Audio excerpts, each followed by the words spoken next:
Hello and welcome to episode number 36 of the Pair Entrepreneurs Club.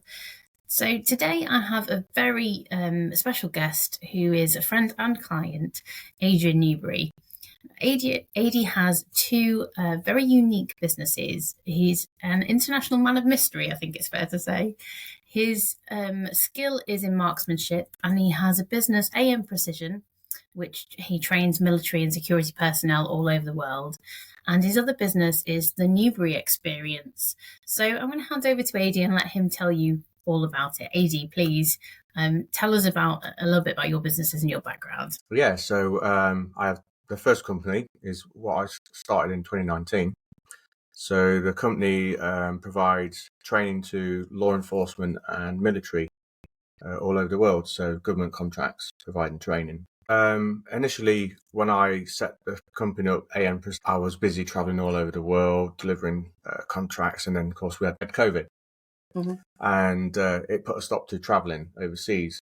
So I did still travel, but it was difficult. I had to get lots of letters from heads of state and government and immigration. It was hard, but still went ahead and delivered contracts. Although I had to quarantine in every location I went to. So yeah, plenty of time on my own in a hotel room. Yeah, so was that kind of the key driver of saying, actually, I want to spend a little bit more time at home and develop something here? Or? Yeah, I went into COVID knowing that I had to come out the other side stronger, better than what I went in, especially being a new business. So it had its challenges anyway with a new business. And I was lucky. I worked really hard, delivered contracts, gained more contracts off the back of ones I had delivered. So yeah, that was great.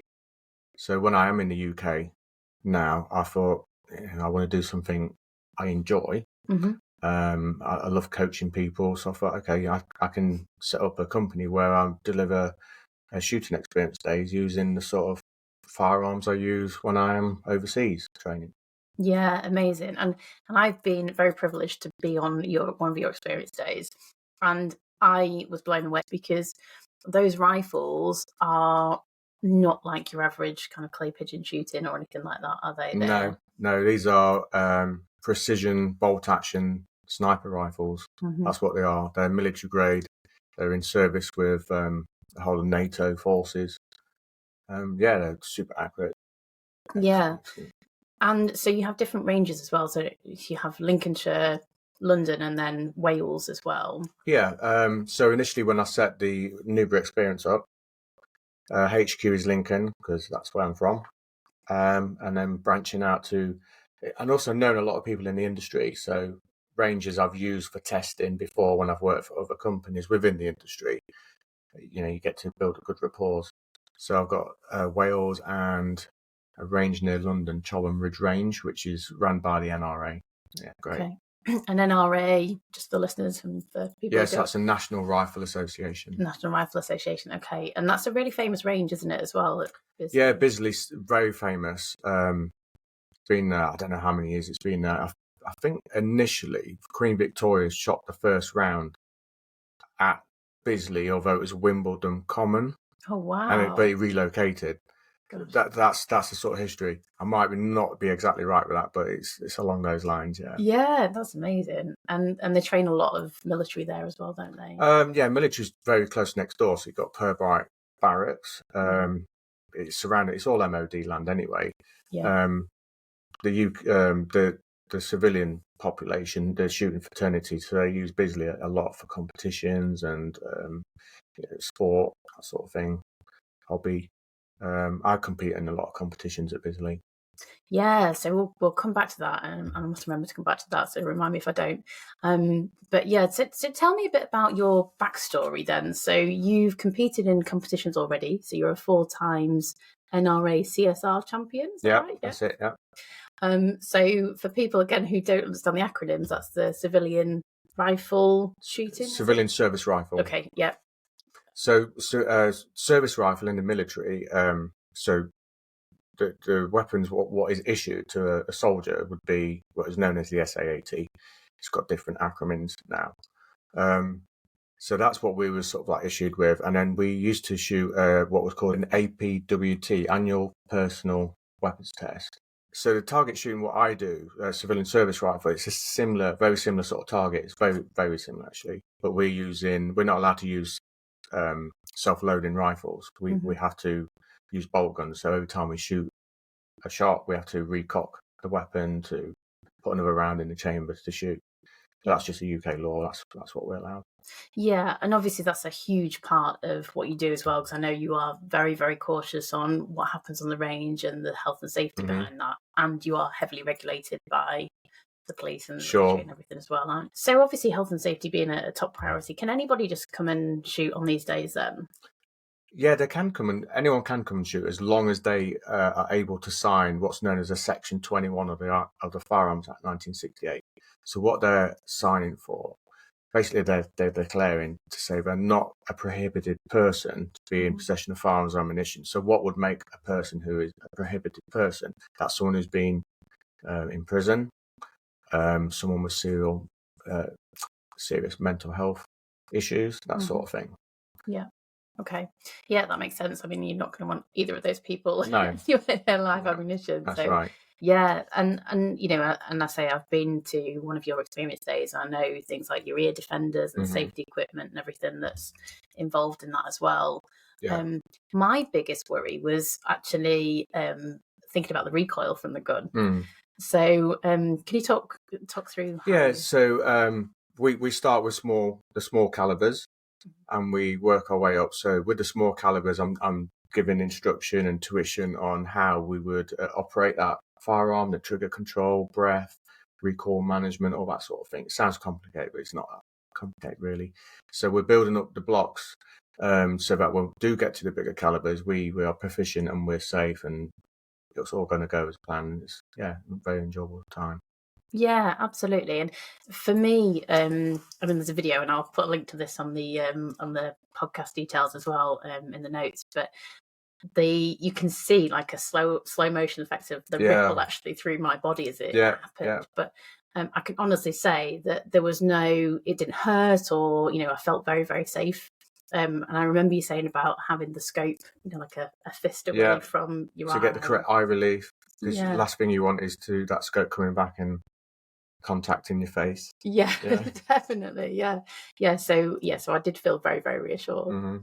What you haven't said as well is around the ballistics of what you do, because I know you are a qualified ballistician, and to be able to go and hit a target at, what did I hit, 800 meters? You shot it. You hit a target at 800 meters. Yeah. I mean, that was insane.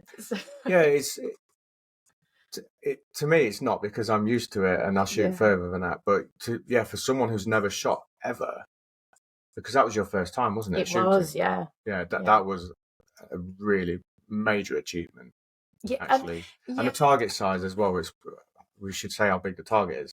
So it's literally a torso sort of size. It's not huge. No, it wasn't. I could barely see it. From the naked eye, you just couldn't really see it, could you? Yeah. And the moment of concentration, looking through the gun, and just having that focus, because there's a little beanbag, isn't there, that you squeeze? Yeah, so we have a little, like beanbag underneath the rear of the rifle, so that helps steady the rifle. So at the front we have a bipod. The rear we have the beanbag, where if you just put a little bit of pressure squeeze in that beanbag, then the crosshairs within the scope, when you're looking through the scope, will raise or lower. I suppose, like to touch on that point with the focus, it's like a flow state, I think. I actually think I didn't realise it until when I used to shoot as a hobby before I got into the industry. Without me realising, I used to shoot to relieve stress from stressful situations in the job I used to do. I used to be an engineer in a really busy, high volume food factory, so I was literally running all over this factory, repairing stuff. Really busy day, 14-hour day some days, and it's so stressful. And I used to shoot at the weekend and stuff, and it used to chill me out, really. And I didn't realise it until Yeah, I think, a lot of people identify with this if they're into a sport, because whatever you're doing where you really fully enjoy it, you do have that flow state. And I think it's just that level of concentration. for me being up on that, I mean, it's a beautiful, picturesque scene anyway, isn't it, in Bisley? And to be able to just have that moment in nature where you're just completely... It's kind of just you and the target, isn't it? Yeah. So it was phenomenal on that part. And the good thing about that range as well, and the same with Wales, is that when you hit the target, because they're steel targets, you get instant gratification that you've hit it. You're successful. You've achieved what you wanted to do. Yeah, it's amazing. Yeah, and I think again, we'll share some videos in the show notes. But there's one of there was the spotter looking through the scope at the side of me. It's like, direct hit, and then you can hear the ping, but there's even that sound delay because it's so far. Yeah, so the bullet is travelling faster than the speed of sound. So obviously the bullet's getting there first, and there's a delay with the sound coming back from the impact. Yeah, it's quite fascinating. It is, and I think, I'd love to say I'm just a natural, but it was definitely your coaching and guidance, and the fact that you actually engineer the ammunition yourself. Yeah, so touching on the ballistics. My 2 jobs ago, I was design, developing and testing specialist sniper ammunition for law enforcement and military worldwide. So my job was to match the ammunition to the firearm to make it the best it can be. So it's like having a supercar, putting the best fuel in it. Yeah.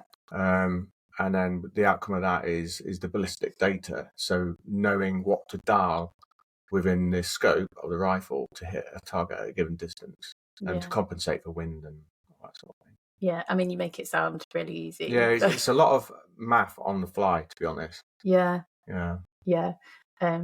It blows my mind, that side of things. So a lot of complexity behind that, I'm sure. Yeah, it's great. It keeps the grey matter healthy and yeah, definitely. And I think you are so humble, because I've known you a little while now, and it is that there's some huge skill and knowledge and experience behind what you do.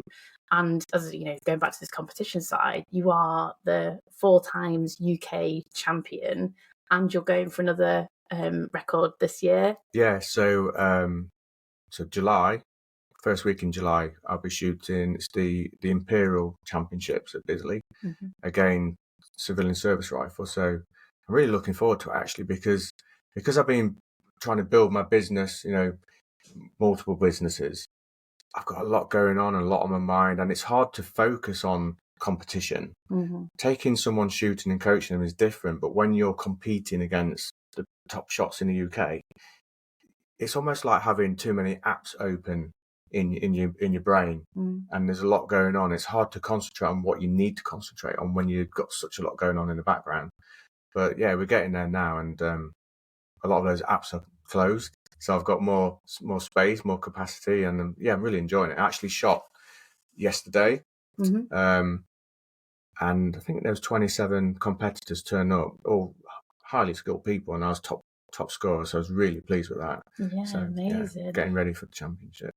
Definitely, yeah, and I know you're going to smash this, so I'm really looking forward to the end result of you actually winning that competition. Fingers crossed. But I want to talk as well a bit about sort of personal life, because we talk about this as parents. It's very difficult managing businesses. You've got 2 teenage children, and you've literally just got 2 fur babies. Oh yeah. So tell us a little bit about. So yeah, I've got 18-year-old son and 17-year-old daughter. So they're both at college. They're both learning to drive. So there's a lot going on in our house. Wife works full time as well. And we've got 2 new puppies, 8 weeks old. So absolutely gorgeous. Yeah, so they're taking a lot of our time. We forgot what puppies was like to look after. But super rewarding. Yeah, and they are just absolutely adorable. They are beautiful. So how do you manage that then, kind of like the travel and? I think, to be honest, so my kids they've always known me to travel anyway, because I've been doing it for the last decade. But it's finding that balance. So I like I say, during COVID, I did do some long stints away from home, but that was because I had to quarantine for 2 weeks when I got to the location. So there's no point just doing 1 week work. It just wasn't it almost wasn't worth it. So the longest stretch I've had to do was 75 days in a country to make it worthwhile. Yeah. But like I said to you before, it's about, in my mind, I had to come out of COVID the other side way stronger than I went into it, being a new business. So if you've got the opportunity to earn money, and you're going to take it, aren't you? Yeah, absolutely. Yeah. And what do you find's kind of like been the biggest sort of drivers for you to kind of get that balance, or So the biggest balance for me, as you get older, you start to realise that time is very, you just don't, you don't get it back, do you? Time is, once it's gone, it's gone. That's it. So you need to make the use of the time you've got. So I don't want to spend, I've had jobs before where I've literally clocked in, been there 12, 13, 14 hours, clock out, and you don't see your family. And let's be honest, we're all going to work to earn a wage. And unfortunately, a lot of people are going to work and hate what they do. Yeah. That's what I feel anyway. I've been in that situation, and you feel trapped. So I wanted to start a company where I could do what I wanted to do, what I'd enjoyed doing, and an okay wage. But most important for me was having the time. So the time at home to do what I want to do when I want to do it. Kind of doesn't always work out like that, but I think I said to you the other day, actually, Laura, when we was on the phone, that the difference between you're a very busy person having your own company, running two companies, but the difference is you can choose what you want to do. It's your choice. Yeah. So I could, I think the example I gave you, I could be in the food factory, doing what I used to do, running around all day, keeping things working, and not get time for a tea break. Yeah. Where now I can go to the gym after lunch, or when I can fit it in. It's very different. So it is a luxury. Yeah, and I think from my perspective as well, and I think a lot of entrepreneurs say this, is that it's being able to do it on your terms, as you've just said, and finding something that you enjoy, that you love doing, because then it doesn't really become a job anymore. No, it's in fact, I've had people say to me before when I've been at the range coaching them, they're saying, "And this is what you do," and it's like, it's not work. And it's like, no, I suppose it's not really. It is, but it isn't. Yeah, and I know, you've had testimonials that say, I think you enjoyed it as much as we did. Yeah, I'd actually agree with that, because I love to see the reaction of people when, you see a big rifle and you think, it's something like what you'd see in the movies. And it's, I can't do that, I can't hit that target 800 meters away, or it's like, and they do. And they're like, wow. Yeah. They can't believe it. It's such an achievement. Oh yeah, incredible. And I remember after doing that experience, I came home and I watched Sniper, the film. Yeah. Oh my God, I can't believe I actually shot one of those. And it's the same rifles they use in the movie, actually, what we use. Yeah, it's just amazing. Yeah. So, yeah. And I think that the psychology behind it as well is that the progress and they're achieving, because like I said, when that bullet hits the target, they can hear it.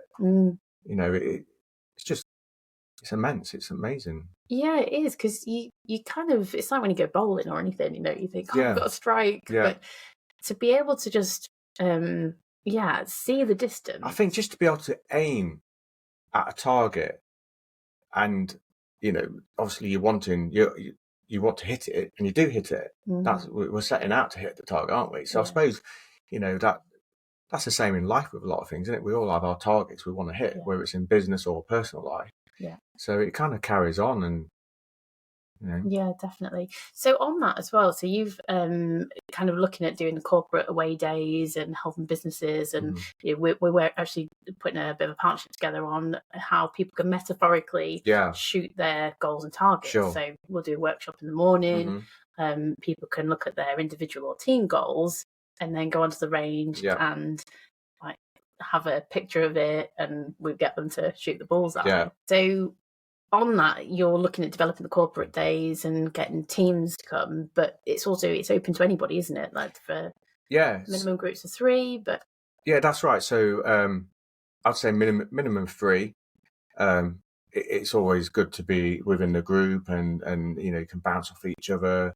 And when I always find in the group as well, there's always one person who wants to go first, and there's always a person who wants to hang back. Yeah. So that's a good dynamic. Yeah, I think that's I know when I've been on holiday and there's always you're doing rifle shooting or anything, there's always one person that's like, yeah, I've done this before, and yeah. But I always actually find, Laura, that it's the guys that want to go first. Oh, is it? Yeah, Okay, yeah. The ladies hang back. However, the ladies make better shots. Okay. But I've found it, honestly. So, and I think I know the reason why. Because, guys, they've got egos, haven't they? They're macho and everything. And then the ladies, they listen more. So they listen to the instruction.